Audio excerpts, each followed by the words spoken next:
नमस्कार दोस्तों। सक्षमता परीक्षा पास सब कोई कर चुके हैं और ये चल रहा है दोस्तों प्रधानाध्यापक के का 75 नंबर का जो पेडागोजी पूछने वाला है डीएलएड पैटर्न का। उसका मैं आपको शुरुआत में ही कल से ही बोला था कि मैं आपको बताऊंगा टैग वर्ड्स, साथ में मैं ट्रिक बताऊंगा जिस ट्रिक से आप आसानी से काफ़ी बेटर नंबर आप ला सकते हैं प्रधानाध्यापक में, और एक बार में आपका बेटर नंबर आने वाला है। तो चलिए कैसे करते हैं क्लास को मैं आपको बताऊंगा, और मेरा क्लास 4 से 5 करने के बाद आप आसानी से खुद से कर सकते हैं, कोई दिक्कत नहीं होगी आपको पेडागोजी में कभी भी। तो शुरू करते हैं। और उसके पहले मैं आप सभी को बताऊं कि यदि आप लोग मेरे चैनल पर नए हैं और अभी तक सब्सक्राइब नहीं किए हैं, सब्सक्राइब करके बगल में एक घंटी होगा, उस घंटी को बजा लीजिए। इससे होगा कि मेरा प्रत्येक वीडियो आपके पास जाएगा, नहीं तो नहीं जाने वाला है, क्योंकि यूट्यूब के बहुत सारे नियम होते हैं, कभी कभी वीडियो नहीं भी जाता है और यहाँ पे वीडियो रहेगा भी। तो सारे क्लास आपको फ्री मिलने वाले हैं और आप सभी को ये भी पता है कि सक्षमता फेज 2 भी आ चुका है, तो सारे क्लास आपके होते रहेंगे। और चलिए शुरू करते हैं आज का ट्रिक से टैग वर्ड के साथ में, और काफ़ी बेटर तरीका से कैसे सोल्व करें इसको ध्यान दीजिएगा आप लोग। प्रश्न कहता है कि प्रक्षेपी तकनीक का उपयोग किसके मापन के लिए किया जाता है। प्रक्षेपी तकनीक का प्रयोग किसके मापन के लिए किया जाता है। तो व्यक्तिगत आत्म वास्तविक वास्तविकता की जरूरत के लिए। देखिए कभी भी आत्म बोले तो खुद के बारे में बोला जा रहा है, तो सेल्फ वाला ऑप्शन को नहीं मारना है। व्यक्तिगत आविष्कारशील रुचि के लिए सी कहता है कि व्यक्ति द्वारा दमित प्रमुख भावनाओं संघर्ष जो आमतौर पर अचेतन मस्तिष्क में जमा हो जाता है, उसी के लिए दोस्तों प्रक्षेपी तकनीक बनाया गया है। ये तकनीक क्या है मैं आपको बताऊं।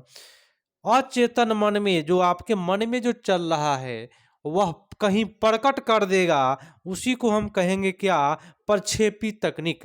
कैसे नोट करेंगे, मेरे यहाँ कभी भी क्लास करें कॉपी और कलम तैयार रखें, प्रक्षेपी तकनीक लिख करके तीर का चिन्ह दे करके और लिख लीजिएगा कि अचेतन मन मस्तिष्क में जो भी चीज़ जमा है उसको कहीं प्रकट कर देना, वही हो जाएगा प्रक्षेपी तकनीक। ध्यान से समझिएगा, मजा आएगा, क्योंकि क्लास जो जो होगा वो काफी धांसू होगा। अगला प्रश्न है कि शैक्षिक अनुसंधान में कौन सी तकनीक सबसे अधिक उपयोग किया जाता है। शैक्षिक अनुसंधान में कौन सी तकनीक का सबसे अधिक उपयोग किया जाता है ये बताना है। प्रश्नावली, साक्षात्कार, अवलोकन, समाज मीति। तो शैक्षणिक अनुसंधान में कौन सी तकनीकी का सबसे अधिक उपयोग किया जाता है, तो याद रखना है आपको। शैक्षणिक बोले तो आप लोग टीचर है, सभी कोई जुड़े हुए हैं। सबसे ज़्यादा प्रश्नावली नहीं, साक्षात्कार नहीं, क्या किया जाता है, अवलोकन सबसे बेटर माना जाएगा कि कौन बच्चा क्या कर रहा है। तो इस पर हम लोग जाएंगे, सबसे बेटर आपका उत्तर सी पर जाएगा। नेक्स्ट है, सुनिएगा ध्यान से। एक आकलन है, यदि एक ही छात्र के साथ समान परिणाम हर बार प्राप्त करता है तो ये बात क्या है, सही है। मान लीजिए आपके क्लास में एक बच्चा है जो बार बार एक ही परिणाम ला रहा है, सेम ही नंबर ला रहा है, तो भाई ये क्या चीज़ है ये बताना है आप सभी को। ऑप्शन है कि वैध है, अमान्य है, विश्वसनीय है। यहाँ उत्तर हो जाएगा विश्वसनीय है, जिसके वजह से कोई आपके क्लास का बच्चा मान लीजिए 50 में हमेशा ला रहा है 40 नंबर, तो ये क्या है, विश्वसनीय है, जिसके वजह से वो ला रहा है। उत्तर आपका हो जाएगा C is the right answer. Next है कि एक मूल्यांकन है जो माप के लिए क्या उपाय करने हैं की माप करता है।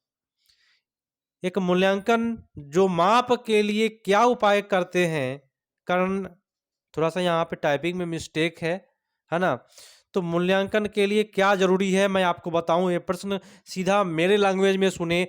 मूल्यांकन के लिए सबसे अधिक उपयोगी क्या है, तो सबसे अधिक उपयोगी दोस्तों होता है वैधता।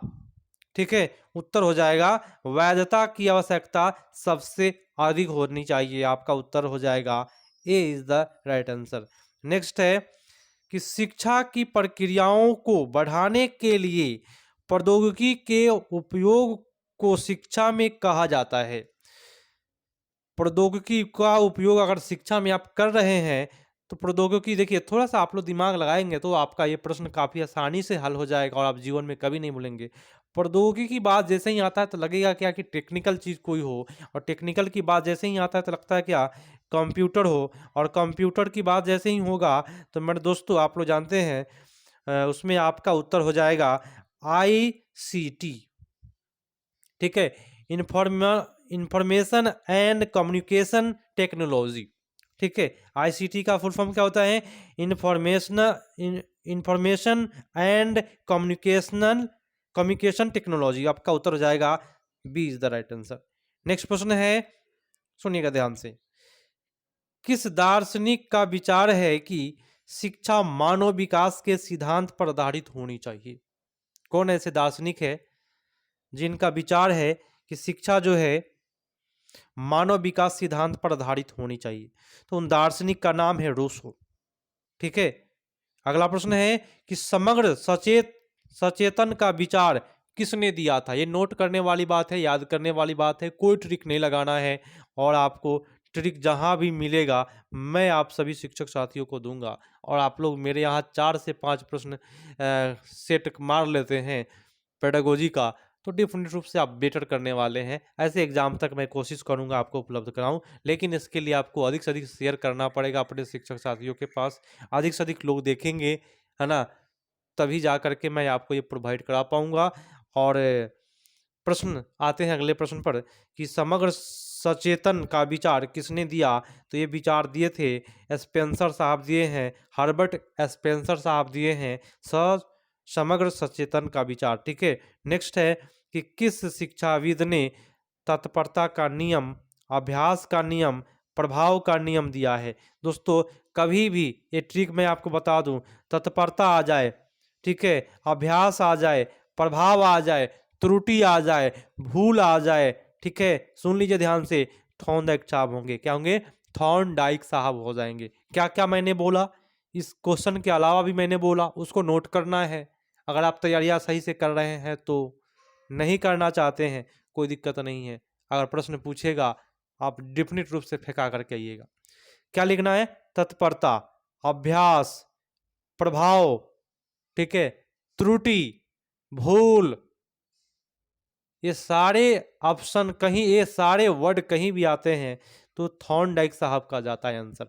नेक्स्ट प्रश्न, किसने कहा था कि संघर्ष और चिंता की परिस्थिति मानसिक विकास की एक पहलू है?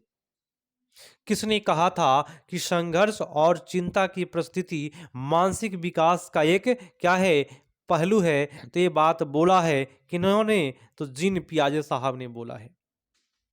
अगला प्रश्न है कि औपचारिक शिक्षा स्कूली प्रशिक्षण प्रतिनिधित्व करते हैं। औपचारिक शिक्षा मैं आपको बताऊंगा 2 चीज, मजा आने वाला है क्योंकि भाई एग्जाम में कभी भी कुछ भी पूछ सकता है। औपचारिक की बात जैसे ही बोलेगा वहां स्कूल होगा, और अनौपचारिक की बात करेगा तो आपका परिवार होगा। तो यहाँ बोल रहा है कि औपचारिक शिक्षा या स्कूली प्रशिक्षण उसी को बोलते हैं। प्रतिनिधित्व किसका करता, मैंने किसका मैंने सबसे ज्यादा प्रतिनिधित्व करने का काम करता है? तो अध्ययन के लिए नियोजित कार्यक्रम का, एक कार्यक्रम के अनुसार चलता है स्कूल की शिक्षा कि हाँ इस घंटी में ये पढ़ाई होनी चाहिए, ठीक है, ये टीचर जाएंगे। ठीक है, आपका उत्तर हो जाएगा B is the right answer. अगला प्रश्न है कि 19वीं शताब्दी के अंत में किस दार्शनिक ने सीखने के नियम जानवरों के साथ अपने प्रयोग के परिणाम स्वरूप तैयार किए? तो आपका उत्तर यहां हो जाएगा कौन सा? थॉर्नडाइक साहब। ठीक है, जानवरों के लिए, जानवरों पर इन्होंने त्रुटि एवं भूल का सिद्धांत दिया था थॉर्नडाइक साहब। थॉर्नडाइक का जो प्रयोग है वह किस पर है? बिल्ली पर है दोस्तों, ने बिल्ली पर प्रयोग किया था। और इस प्रयोग को आप लोग जानते हैं, मछली वाला जो कहानी है ये आप सभी को भली भांति पता है। नेक्स्ट है कि सफल शैक्षिक प्रथा विधियों के आवेदन से विकसित होता है। क्या विकसित होता है? सफल शैक्षिक प्रथा विधियों के आवेदन से विकसित होती है। क्या विकसित होती है? तो इससे विकसित होने का काम होता है वैज्ञानिक विकसित होता है। सफल शैक्षिक प्रथा विधियों से, विधि बोलते हैं नियम, और नियम, देखिए मैं ट्रिक ऐसे ही लगाता हूँ, आप लोग भी ऐसे ही ट्रिक लगाए। विधि बोले तो क्या, नियम, कानून, ठीक है। और नियम देने का काम कौन करता है, तो अधिकांशतः वैज्ञानिक लोग करते हैं। आपका उत्तर बी पर चला जाएगा। अगला है कि मानव विकास के अध्ययन में आनुवांशिक विधि का उपयोग किया जा सकता है। क्षैतिज लंबवत दोनों, इनमें से कोई नहीं। दोस्तों, कोई भी एक चीज को नहीं मारना है। जो सिंगल पसली वाला व्यक्ति होगा उससे कभी भी लड़ाई नहीं करना है, क्योंकि सिंगल पसली वाले लोग काफी खतरनाक होते हैं। तो ये सिंगल वाले जो भी ऑप्शन है उसको नहीं करिएगा। जो 2 हो, 3 हो, 4 प्रश्न का ऑप्शन एक ही ऑप्शन में हो उसको आप करिए, कभी गलती नहीं करिएगा। तो ये क्या लिखा है, क्षैतिज और लंबवत दोनों, आपका उत्तर हो जाएगा C is the right answer. अगला प्रश्न है कि शिक्षण प्रक्रिया में निकटता से जुड़े हुए हैं, क्या जुड़े हुए हैं। सबसे पहली बात, इस प्रश्न के पहले मैं आप सभी प्रधानाध्यापक शिक्षक साथियों को कहना चाहूँगा कि अगर वीडियो को अधिक से अधिक शेयर करेंगे तो और बेटर तरीका से मैं रेगुलर वीडियो प्रोवाइड कराऊंगा। दूसरी बात कि ऐसे साथी के पास भेज जो प्रधानाध्यापक की तैयारियां कर रहे हैं, या आप लोगों के पास बीआरसी का एक ग्रुप होगा, उस ग्रुप में बहुत सारे शिक्षक साथी हैं जो प्रधानाध्यापक का फॉर्म भरे हैं, तो उसमें आप लोग जरूर डालें। इस वीडियो को अधिक से अधिक शेयर करें, जिससे कि आप सब शिक्षक साथियों को भी मिल पाए और मैं आपको एग्जाम तक प्रोवाइड करा पाऊँ, ठीक है। और मेरा पेडागोजी अगर आप रेगुलर करते हैं, डेफिनेट रूप से कोई भी प्रॉब्लम नहीं आने वाली है। प्रश्न कहता है शिक्षण प्रक्रिया से निकटता से जुड़े हुए हैं, क्या जुड़ा हुआ है भाई, इससे जुड़ा हुआ है लर्निंग। शिक्षण प्रक्रिया, प्रक्रिया बोले तो क्या, सीखने का काम, क्या है सीखना, क्या है एक प्रक्रिया है, लर्निंग, है ना। यह आपका उत्तर हो जाएगा, B is the right answer. मैंने शिक्षक साथियों अभी तक सब्सक्राइब नहीं किए हैं चैनल को, कर लीजिए, और लाइक नहीं किए हैं, लाइक जोरदार ठोक देना है एक बार। प्रश्न कहता है, और कमेंट जरूर करें, एक बार आपका कमेंट देखने का इंतजार रहता है कि मेरा क्लास आपको लगता कैसा है, एक कमेंट आना चाहिए। प्रश्न कहता है कि शिक्षक विभिन्न प्रकार के उत्प्रेरण प्रदान कर सकता है। बच्चे को शिक्षार्थी बनने के लिए सक्षम, गुणे, सामाजिक रुचि, सक्रिय, क्या करना है। देखिए, उत्प्रेरण प्रदान कर सकता है। उत्प्रेरण माने आप एक टीचर है, बच्चा को आप प्रेरित कर सकते हैं ना। कुछ मिस्टेक है टाइपिंग में, लेकिन उससे आपको फर्क नहीं पड़ने वाला है, थोड़ा सा समझ लेना है मेरी बातों को सुन करके, है ना। तो यहाँ पे क्या होगा, देखिए, उत्प्रेरण प्रदान कर सकता है, बच्चे शिक्षार्थी बनने के लिए सक्षम है। देखिए, सक्रिय रहेगा कोई भी बच्चा, उससे क्या होगा, उत्प्रेरण प्रदान कर सकता है। आपका उत्तर सबसे बेटर हो जाएगा, 4 इज द राइट आंसर। सक्रियता के कारण बच्चा जो है अध्ययन करने की शक्ति जो होती है ना, दुगुना हो जाती है। क्या हो जाती है, दुगुना अध्ययन करने की शक्ति हो जाती है। यदि आप मेरा भी वीडियो सक्रिय रूप से देखते हैं तो आपके अंदर भी शक्ति दुगुना हो जाएगा और आप बेटर कर सकते हैं। बच्चों को स्कूल में लोकतांत्रिक जीवन के बारे में जानने का अवसर दिया जाना चाहिए, अच्छी बात है, अवसर देना चाहिए। तो भाई कैसे, सीखने के लिए कि अनुभविक समझ की जानना, क्या मारिएगा, काफी डिफिकल्ट हो जाता है जब एक एक आंसर देना रहता है। देखिए क्या बोला है, लोकतांत्रिक जीवन के बारे में जानने का अवसर दिया जाना चाहिए। अगर आप किसी के बारे में जानना है, ठीक है, तो आप अवसर उसको दीजिएगा बोलने का। तो क्या कहेगा, अपने अनुभव के अनुसार ना बोलेगा, जो उसके पास अनुभव होगा उसी के अनुसार ना बोलेगा। तो ये आपका उत्तर हो जाएगा, B is the right answer. Next है, स्कूल के संगठन में स्कूल का मूल निर्धारण कारक है, क्या है। स्कूल के मूल निर्धारण का जो कारक है वह पाठचर्या है, क्या है, पाठचर्या। उत्तर आपका हो जाएगा, A is the right answer. Next है कि एक सफल अभ्यास की उपलब्धि का वास्तविक परीक्षण है, क्या है, वास्तविक परीक्षण। उत्तर हो जाएगा, अभ्यास से क्या होता है, अभ्यास से आप सीखते हैं। अभ्यास से, देखिए ट्रिक लगाइए, अभ्यास से क्या होता है भाई, कोई भी चीज़ सीखने का काम करते हैं, है ना, अभ्यास से। तो आपका उत्तर हो जाएगा क्या, लर्निंग, ठीक है, उत्तर आपका लर्निंग हो जाएगा। नेक्स्ट है, यह खुले तौर पर माना जाता है कि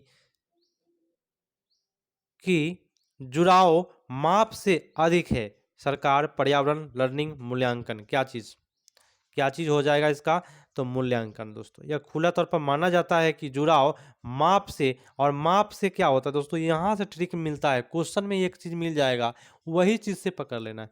माप कैसे पता चलेगा, तो मूल्यांकन करने से पता चलेगा माप का। उत्तर आपका हो जाएगा डी। नेक्स्ट है प्रेक्षण मूल्यांकन का उद्देश्य है। प्रेक्षण मूल्यांकन का उद्देश्य है बुनियादी, है ना, बुनियादी होना चाहिए प्रेक्षण मूल्यांकन, ना कि प्राथमिक, ना कि वैकल्पिक, ना ही मानसिक। ठीक है, अगला प्रश्न है कि डैश के विचार के माध्यम से अपने मूल के निष्पक्ष विचारों का एक दृष्टिकोण प्राप्त किया जा सकता है। कैसे आप दृष्टिकोण प्राप्त कर सकते हैं, निष्पक्ष विचारों का एक दृष्टिकोण कैसे, तो निष्पक्ष व्यवहार के कारण। ठीक है, आप निष्पक्ष विचार का एक दृष्टिकोण जो होता है वह व्यवहार से पता चलेगा। आपका उत्तर हो जाएगा। कैसे नोट करेंगे, तो लिख लीजिएगा निष्पक्ष विचार लिख करके और तीर का चिन्ह दे दीजिएगा, लिख लीजिएगा निष्पक्ष विचार व्यवहार। ठीक है, निष्पक्ष विचार तीर का चिन्ह दे दीजिए और लिख लीजिए व्यवहार, हो जाएगा आपका उत्तर, कभी नहीं बदलेगा। अगला प्रश्न है कि प्रथम बीनेट साइमन, है ना, बीने साइमन, इसे बीनेट साइमन परीक्षण 1908 में संशोधन के साथ दिखाई दिया। कब दिया, तो ये डैश में दिखाई दिया दोस्तों, तो ये बताना है 122 का हो जाएगा उत्तर 1911 ईस्वी में। देखिए बीने साइमन परीक्षण, सुनिएगा क्या कह रहा है, बीने साइमन परीक्षण जो हुआ था 1908 में, लेकिन ये दिखाई कब दिया ये पूछा जा रहा है, तो 1911 ईस्वी में। अगला प्रश्न है कि भारतीय संविधान में राज्य के नीति निर्देशक सिद्धांत के तहत अनुच्छेद 45 प्रदान करता है। अनुच्छेद 45 इसमें थोड़ा सा पॉलिटिक्स का भी प्रश्न रहेगा डीएलएड पैटर्न के पेडागोजी में, तो हो जाएगा निःशुल्क और अनिवार्य प्राथमिक शिक्षा अनुच्छेद 45 के तहत रखा गया है। और राज्य के नीति निर्देशक तत्व कभी भी आता है तो वह निःशुल्क शिक्षा के लिए ही स्पेशल बना हुआ है। तो इसको नोट कैसे करेंगे, राज्य के नीति निर्देशक सिद्धांत लिख करके आप लोग लिख लीजिएगा क्या, निःशुल्क, है ना, शिक्षा। क्या लिखिएगा, निःशुल्क शिक्षा लिख लीजिएगा, आप कभी भी गलत नहीं करेंगे। अगला प्रश्न है, कहता है कि भारतीय सरकार द्वारा अपनाई गई राष्ट्रीय शिक्षा नीति 1968 में शिक्षक की शिक्षा के निम्नलिखित पहलुओं पर बल दिया गया है। क्या चीज पर बल दिया गया है दोस्तों, तो ये जो बल दिया गया है याद रखिएगा, किस पर, शिक्षकों के लिए पर्याप्त उपलब्धियां और शैक्षिक स्वतंत्रता पर। ये इस पर सबसे ज़्यादा बल दिया गया है।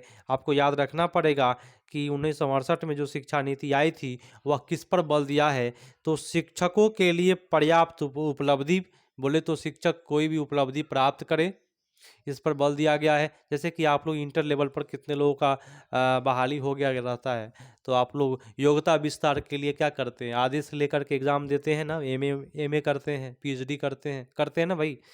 उसी प्रकार से शैक्षणिक स्वतंत्रता पर बल दिया गया है और उपलब्धियों पर ये बल दिया गया है। तो आप कैसे लिखेंगे, राज्य के शिक्षा नीति 1968 लिख कर के तीर के चिन्ह दे दीजिएगा और लिख लीजिएगा क्या, उपलब्धि, परिलब्धि, है ना, परिलब्धि लिख करके और परिलब्धि लिख लीजिएगा और तीर के और कोमा दे करके लिख लीजिएगा शैक्षणिक स्वतंत्रता।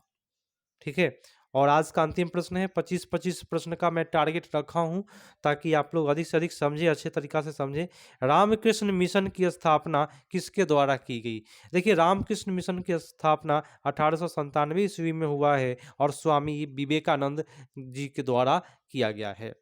1897 में रामकृष्ण मिशन की स्थापना स्वामी विवेकानंद साहब किए हैं, है ना, ये आपको याद रखना है। और कहाँ पे किए हैं ये प्रश्न पूछेगा, तो कोलकाता में। कहाँ पे किए हैं, कोलकाता में रामकृष्ण मिशन की स्थापना स्वामी विवेकानंद जी के द्वारा किया गया है। स्वामी विवेकानंद का जन्म का बचपन का जो नाम था नरेंद्र दत्त था, आप सभी शिक्षक साथियों को पता है। तो भैया मिलते हैं अगले पार्ट में, भाई चैनल को सब्सक्राइब करना है। कुछ इसमें प्रश्न ऐसे थे जिसमें टाइपिंग मिस्टेक था, लेकिन फिर भी अगर मेरी बात सुने होंगे, प्रश्नों को समझने की कोशिश करें, बातों को समझने की कोशिश करेंगे, कभी भी गलत नहीं होगा। सब्सक्राइब जरूर करें, तैयारियां करनी है तो। मिलते हैं अगले पार्ट में, तब तक के लिए धन्यवाद, जय हिंद।